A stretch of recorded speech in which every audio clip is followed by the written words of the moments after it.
بسم الله الرحمن الرحيم الحمد لله رب العالمين والصلاة والسلام على سيد المرسلين السلام عليكم ورحمة الله وبركاته.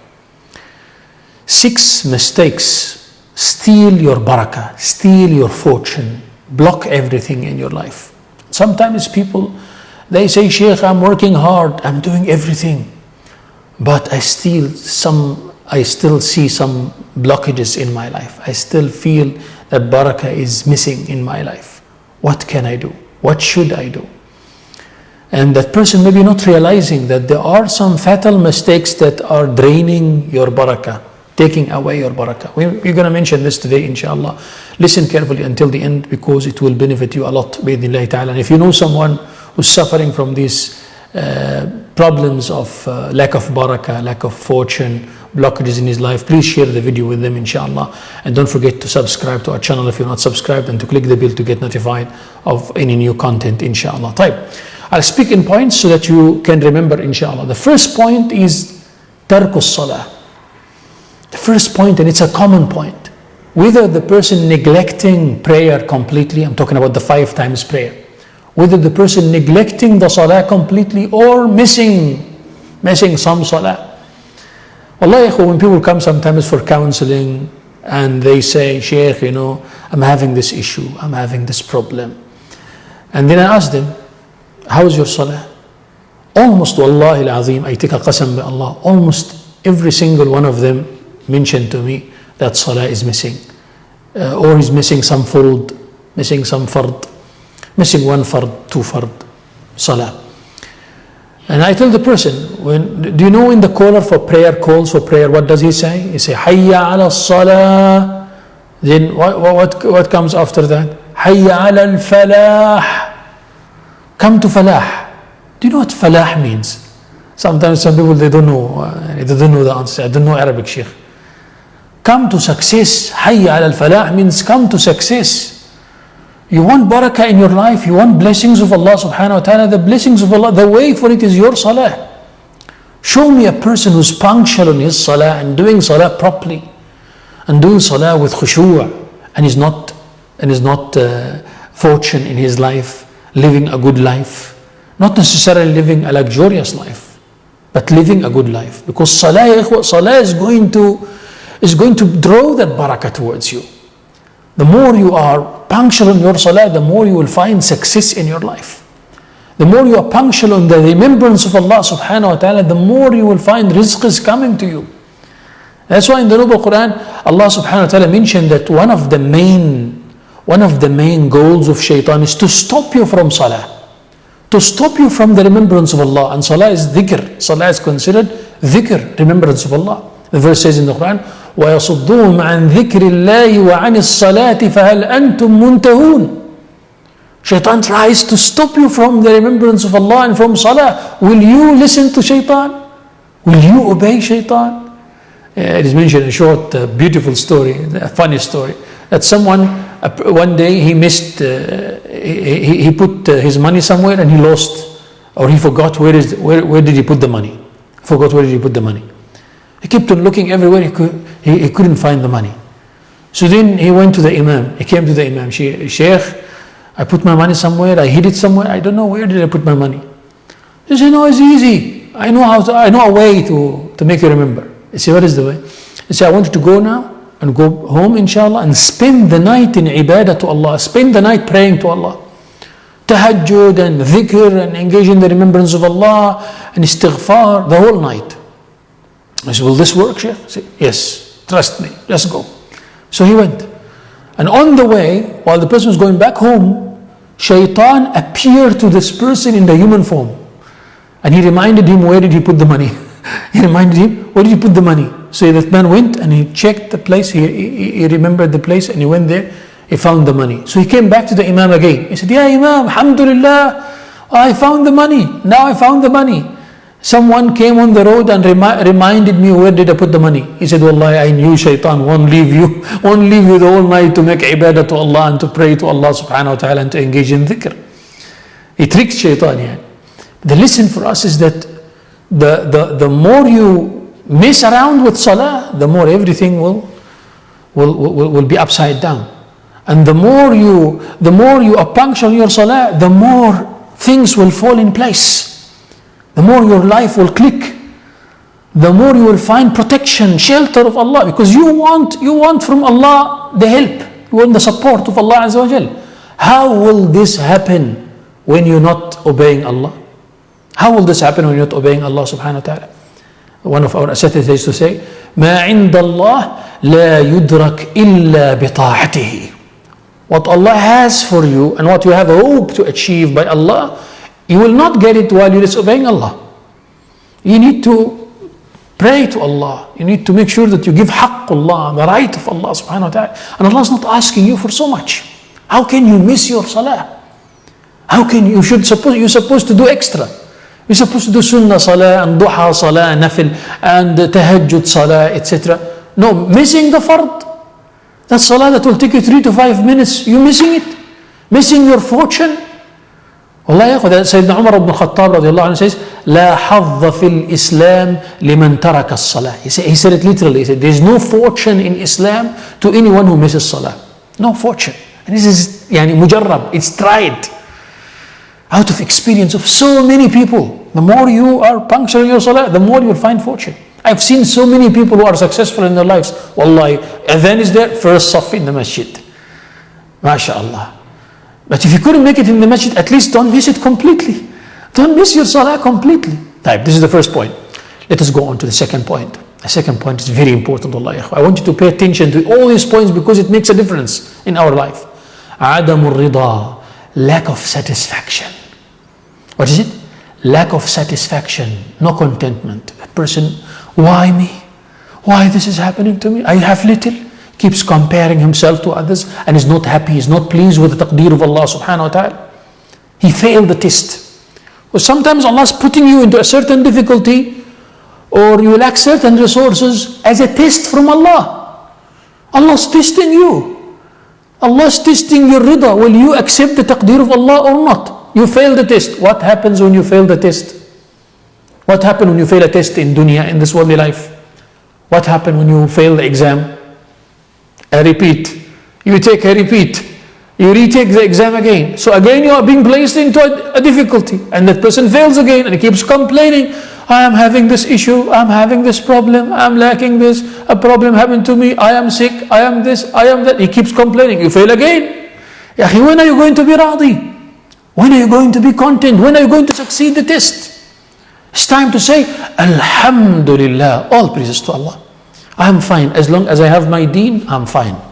As long as I'm a mu'min, I'm fine. Alhamdulillah ala ni'matil Islam wa kafa bi ni'matil Islam ni'ma. All praises to Allah for the blessing of Islam. It is sufficient ni'mah. All praises to Allah that I'm a Muslim. That's enough. Understand, ya ikhwah? So make sure that you have rida, you have satisfaction, you have contentment. In the hadith of Rasulullah sallallahu alayhi wa sallam, مَنْ رَضِيَ فَلَهُ الرِّضَى وَمَنْ سَخِطَ فَلَهُ السَّخَطِ. It says the one who is pleased and happy with Allah, this person will have the pleasure of Allah. Allah will increase. Understand? And that rida is basically shukrul qalb. What is how to thank Allah in your heart?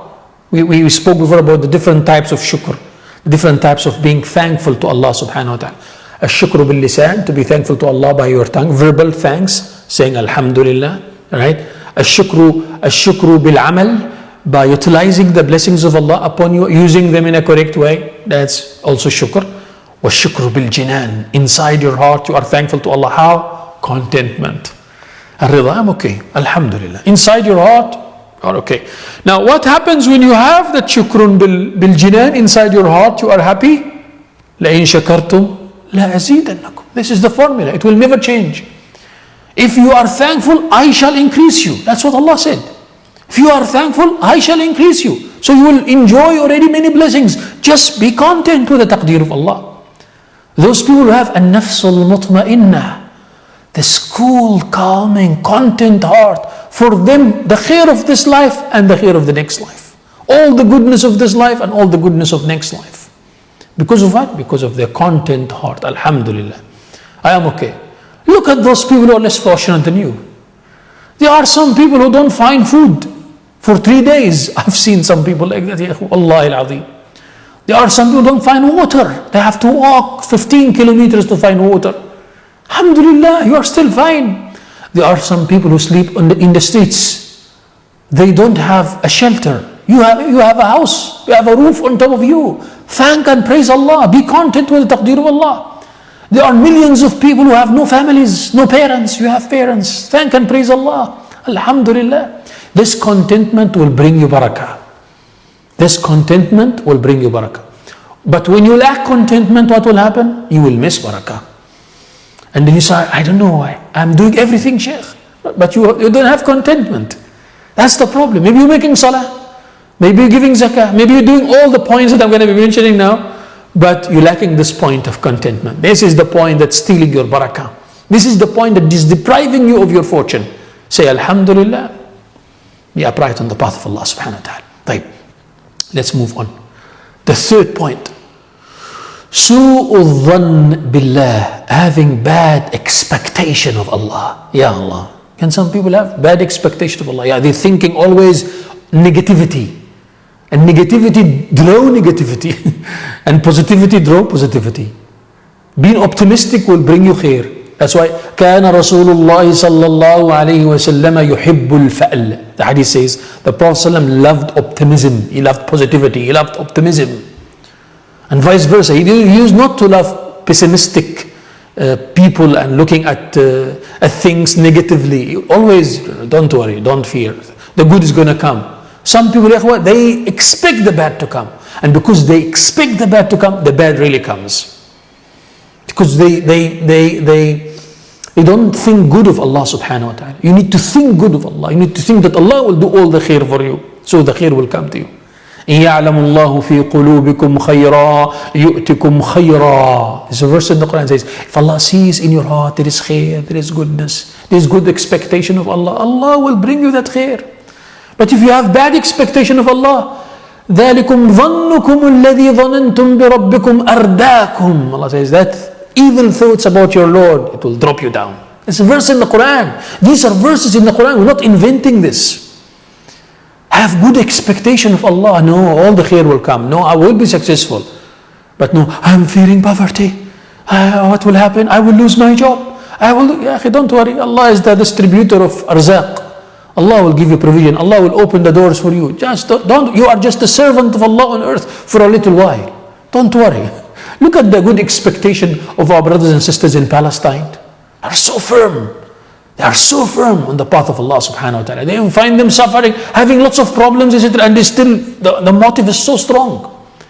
The optimism is so strong, subhanallah. Those are the people that Rasulullah already prophesied their position and what they will do, subhanallah. And he mentioned those are the best of people. May Allah subhanahu wa ta'ala grant us the understanding. Time. The fourth one. I hope you're following up, inshallah. The fourth point. قطع الأرحام. What is قطع الأرحام? قطع الأرحام means cutting family ties. Whether the family ties is your spouse, not talking to your spouse. It does happen, believe me. Some people living together in the same house, husbands and wife, not talking to each other. They're not talking to each other at all. For a sister one day was coming for a marriage counselor. She said, Sheikh, wallahi, for 6 months, no salam, no kalam between me and my husband. We're living together in the same house, and for 6 months we're not talking. It's qat'ur rahim. It's not allowed in Islam to do so. And this deprives you of barakah. Or he's not talking to his parents. The other day also someone was saying, Sheikh, I'm having a big problem. What is it? He said, my son beat me. My son beat me. I said, you mean your son insulted you? He said, no, Sheikh. You heard it right. He beat me. He pushed me and beat me and dropped me on the ground. Ya Allah. Ya Allah. I said, wallahi, your son will never see khair. Your son will never see barakah in his life. Unless he come and kiss your hands and foot and apologize and make tawbah to Allah Azza wa Jal because of this major sin that he did. How can you beat your parents? How can you insult your parents? How can you shout at your parents? How can you cut the ties with your parents? How can you disconnect with your parents? You don't talk to them for a long time. How can this happen? How can a Muslim do this? It is haram, ya ikhwah. And this deprive you of barakah, and then you ask, well, I don't know what's wrong with me. Ya akhi, what's wrong with you? You break the ties. or you're not talking to your sister, or you're not talking to your brother, or you're not talking to your aunt, your uncles. Widen the circle as much as you can. But cutting family ties have a big effect on your barakah and fortune. That's why the Prophet ﷺ said, vice versa, he said, "Man sarrahu an yunsa'a lahu fi ajrihi." Anyone who wishes that Allah Azza wa Jal increase his rewards, increase his lifespan, Allah give him so much of provision, so much of life, فَلْيَصِلْ رَحِمَهُ. Let them join family ties. This is a relationship between joining family ties and barakah and blessings. If you're missing that, go look for family members who you didn't talk to for a long time and see, and now start to connect. You will see how the blessings of Allah will start to come in your life. Understand, ya ikhwah? So, qat'u silatul arham, be aware of this point. Let's move on. Next point, pay attention, we're almost there.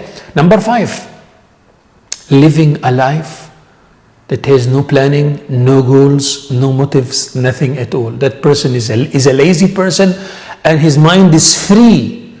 His mind is free, no planning for the future, no effort at all. He needs people to push him. He needs his wife to push him, or he needs someone to push him to go work and to go find job and to do some effort. Ya akhi, you do it. Ya akhi, Allah subhanahu wa ta'ala created you. And Allah Azza wa Jal created you for a purpose, and that's to worship Allah. You are the Khalifa of Allah on earth. You're supposed to fix everywhere around. But you're just sitting and doing nothing and thinking that the heaven will send on you gold and silver. You need to do some effort. You need to plan. If you don't plan, then after 10 years you'll be in the same place. Sheikh, but I studied for 6 years. I got this degree, but I didn't find a job with this degree. No problem. It happens sometimes. Go learn some other skill. Go find some other skill. Not necessarily that you work in the same skill. If you didn't find a job in this, go look for some other skill.